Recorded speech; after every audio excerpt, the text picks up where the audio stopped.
किसी भी त्योहार में सबको आज़ादी है मनाने की, लेकिन किसी और पे हस्तक्षेप ना हो, तो इस चीज़ का बारीकियों का ध्यान रखा जाए। लेकिन जिस तरह से कुछ संगठनों के लोग जाकर होटलों में, रेस्टोरेंट में, नहीं, वो गलत, बिल्कुल अनुचित।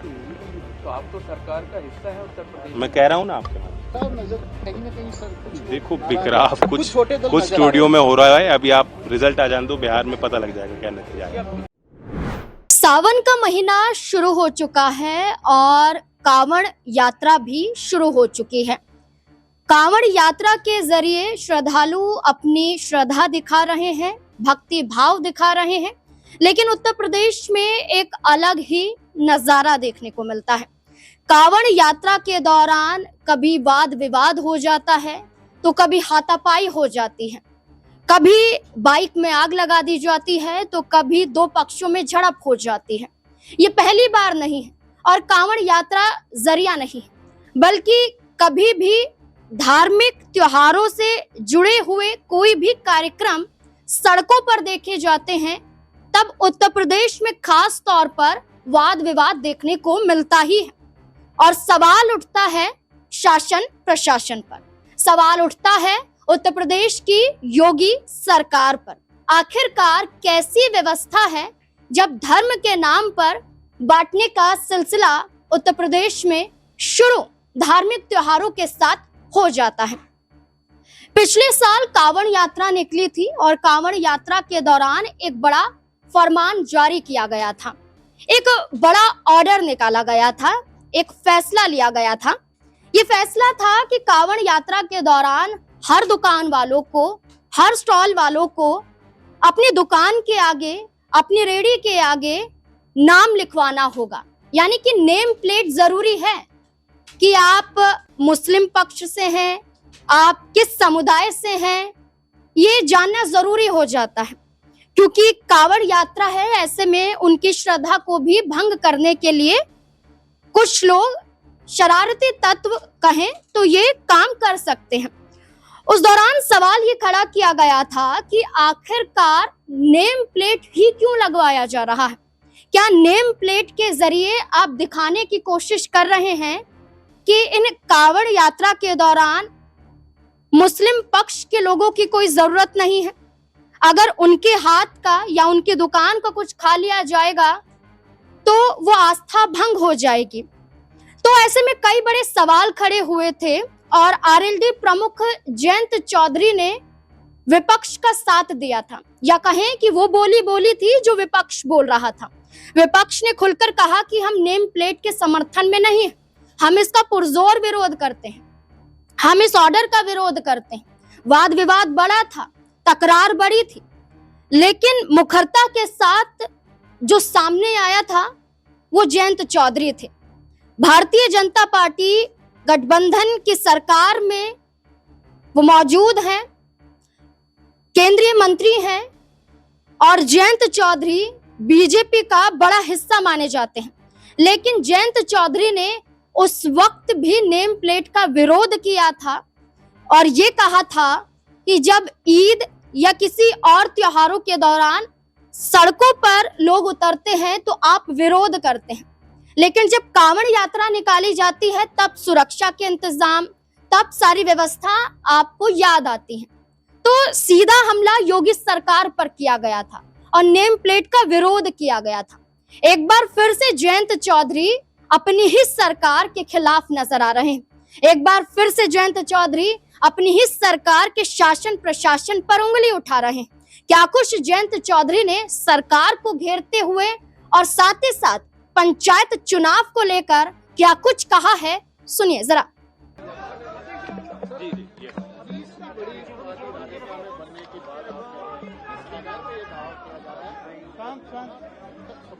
देखिए, राजनीतिक संभावनाएं लोकदल की हमेशा राजस्थान में मजबूत रही है और पहले, दूसरे, तीसरे, चौथे की बात नहीं है। बात यह है कि हमारा राजनीतिक संगठन राजस्थान में हो, हमारे लोग वहाँ सशक्त हों, कार्यकर्ताओं की सुनवाई हो, स्थानीय चुनाव में जो उम्मीदवार मेहनत कर रहे हैं, लड़ना चाह रहे हैं, उन्हें पार्टी सपोर्ट करें।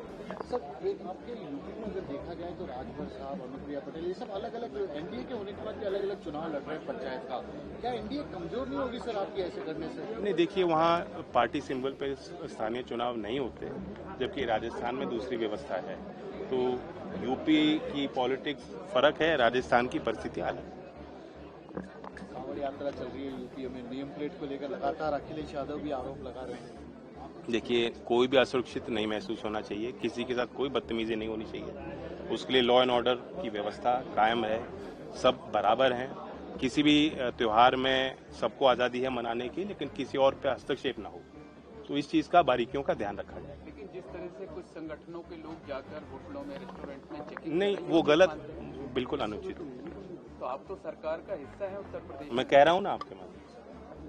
सर वेस्टर्न यूपी पूरा काफी दबदबा आपकी पार्टी का, क्या आपका प्लान है? क्या यूपी चुनाव अलग लड़ेंगे? क्योंकि आपके अभी हमने नहीं, ऐसा कोई हमने बिहार में देखा था, आपके एनडीए के एक साथी वो कह रहे हैं अलग लड़ेंगे, केंद्रीय मंत्री हैं। वो उनकी अलग परिस्थिति है। जो हम एनडीए के साथ हैं और जो दायरा, जो जिम्मेदारी मुझे दी है केंद्रीय मंत्रिमंडल में, साथ साथ उत्तर प्रदेश में भी कैबिनेट मंत्री हमारे हैं, तो एक साझी जिम्मेदारी है और साथ ही चुनाव लड़े जाएंगे।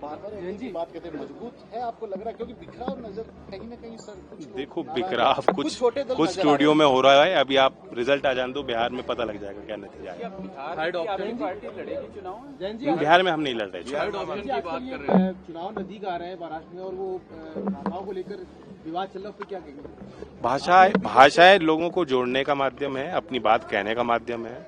और आज के दौर में सिर्फ एक या दो भाषा समझने जानने से बात नहीं बन रही। हमारे पहले लोग बहुत तरह की भाषाएं जानते थे, समझते थे। हमारी जो स्थानीय भाषाएं हैं, उनको हम शिक्षा का माध्यम इसलिए बनाना चाहते हैं कि ये पाया गया है और इसके पीछे वैज्ञानिक तथ्य हैं कि कम उम्र में बच्चे जल्दी भाषा सीखते हैं और जो एक से ज्यादा भाषा बोलते हैं, समझते हैं, उनके कॉग्निटिव जो बिहेवियर है उस पर अच्छा पॉजिटिव रिस्पॉन्स आता है। लर्निंग आउटकम, यानी वो क्या चीज सीख रहे हैं, ग्रहण कर रहे हैं, उस पर एक बड़ा सार्थक प्रभाव पड़ता है। इसलिए हमने स्थानीय भाषाओं को बल दिए। जो हमारी मातृभाषाएं हैं, कई हमारी भारत में भाषाएं बोली जाती हैं और पूरी आजादी राज्यों को दी है। इसमें कोई भाषा किसी पे थोपी नहीं जा रही। ये जरूर है कि आप 1st to 5th तक कम से कम 2 स्थानीय भाषाओं को आप आगे बढ़ाएंगे और ये 3 लैंग्वेज फॉर्मूला का हिस्सा है। इसमें कोई कनेक्टिंग भाषा नहीं है। ये नहीं कहा गया कि आप सबको इंग्लिश सिखाइए, ये नहीं कहा गया कि आप सबको हिंदी सिखाइए। तो जब बुनियाद में ये बात कही गई तो उसमें राज्य सरकार को ही फैसला लेना है। तो तीसरे ऑप्शन के लिए तैयार है राजस्थान? आपने कहा ऑलरेडी तो राजस्थान के लोग तय करेंगे। पुराना हमारा दल है, लोग जानते हैं। चौधरी चरण सिंह जी की बहुत श्रद्धा करते हैं, बहुत लोग प्यार करते हैं। जब भी मैं आता हूँ बहुत उत्साहवर्धन होता है। मेरी भी कोशिश है, मैं नागौर आया था तो मैंने कहा था कि नागौर की कोई फाइल आएगी तो मुझसे मना नहीं किया जाएगा। तो मेरा भी दिल नर्म होता है, राजस्थान का कोई चीज आती है मेरे सामने तो स्वाभाविक है, मेरी भी कोशिश है कि राजस्थान में तेजी से काम हो, विकास हो। क्या अध्यक्ष और विधायक के बीच में कुछ दूरियां चल रही हैं? हमारे दल में ऐसा तो नहीं। हमारे विधायक ने अपने सर से पगड़ी उतारी और अध्यक्ष को पहना दी।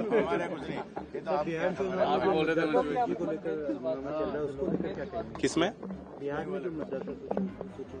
चुनाव आयोग अपना काम कर रहा है, उस पर सवाल उठाना पार्टियों का अपना दायरा है। सवाल नहीं उठाने चाहिए, संवाद करें और कोई भी तथ्य हो उसे आगे रखें। लेकिन बात इस पे तथ्यों पे नहीं होती, भावनाओं पे हो रही है। चुनाव को प्रभावित करने की दृष्टि से आरोप लगाए जा रहे हैं। Thank you. जयंत चौधरी को आपने सुना। मोटी मोटी बातें यहाँ पर बता देते हैं कि आखिरकार क्या कही गई और क्या विवाद था। देखिए, नेम प्लेट के मामले को लेकर जयंत चौधरी ने जो चुप्पी तोड़ी है। केंद्रीय मंत्री हैं, राष्ट्रीय लोक दल के नेता हैं जयंत चौधरी। कांवड़ यात्रा के दौरान हो रहे उपद्रव को लेकर उन्होंने खुलकर बातचीत की और कहा कि कोई भी असुरक्षित महसूस नहीं किया जाना चाहिए, किसी के साथ कोई बदतमीजी नहीं होनी चाहिए। इसके लिए लॉ एंड ऑर्डर की व्यवस्था कायम रहे, सब बराबर रहे, ये जरूरी है। साथ ही साथ जयंत चौधरी ने कहा, किसी भी त्योहार में सबको आजादी है मनाने की, बशर्त किसी और का हस्तक्षेप ना हो। इस चीज का बारीकियों पर ध्यान रखा जाए। लेकिन जिस तरह से कुछ संगठनों के लोग जाकर नेम प्लेट के चक्कर लगा रहे हैं और नेम प्लेट चेक कर रहे हैं, वो गलत है। यानी कि सीधा हमला कि नेम प्लेट चेक किया जा रहा है उत्तर प्रदेश में और नेम प्लेट चेक करने के जरिए पूरी कोशिश की जा रही है कि आप किस दल से हैं, किस समुदाय से हैं। इन तमाम मुद्दों को लेकर जयंत चौधरी ने एक बार फिर से अपनी सरकार को घेरा है, वो भी पंचायत चुनाव से पहले, और वो भी उत्तर प्रदेश के 2027 के विधानसभा चुनाव से पहले। यही आरएलडी है जो समाजवादी पार्टी के साथ मिलकर पिछला विधानसभा चुनाव लड़ी थी और अच्छी खासी सीटें हासिल भी की गई थी। लेकिन आज जयंत चौधरी भारतीय जनता पार्टी के साथ है। लेकिन क्या आरएलडी प्रमुख जयंत चौधरी फिर से विचार कर रहे हैं कि अपनी ही सरकार के खिलाफ जा रहे हैं? तो इसका मकसद है कि वो अब गठबंधन तोड़ने के इरादे में है। क्या लगता है जयंत चौधरी के एक बयान को लेकर? अपनी राय कमेंट सेक्शन में जरूर दें। देखते रहें SPN9 न्यूज। धन्यवाद।